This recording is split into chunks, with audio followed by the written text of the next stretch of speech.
What are some common mistakes people make when drafting their will? Hi, I'm Todd Wilson from the law office of Todd A. Wilson.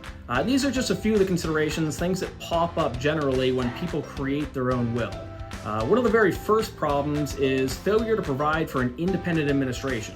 If you don't specifically provide for an independent administration, when we go through the probate process, we'll be stuck with a dependent administration, which means more court oversight, more time with your attorney being in court, less flexibility in handling the assets, and ultimately more cost to the estate.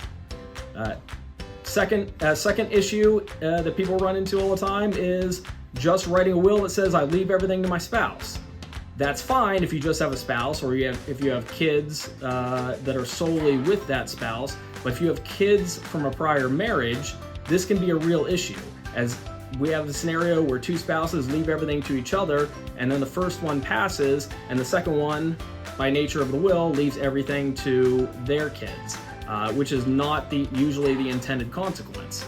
A third issue is being too specific in your distributions.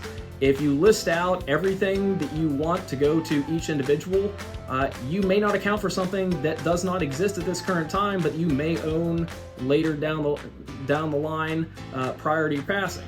A fourth issue is the exact opposite, being too general. If you're too general in your distributions, we may not be able to interpret it. We may not know who gets what, so we may have to go to court and argue over the exact language in it to say who actually should get this asset. Finally, a fifth issue that pops up all the time when people are creating their own wills is failure to provide a self-proving affidavit. If you don't provide a self-proving affidavit, then we need to call witnesses, the witnesses that actually saw you draft the will, which may be an issue if you drafted the will 30, 40 years ago, or if you don't know who the witnesses are, if you just got some friends of a friends or somebody who happened to be in the building. So these are just a couple, not all of them, but a couple of the issues that pop up when people are drafting their own wills. If you have any questions, please feel free to reach out to us. Thank you.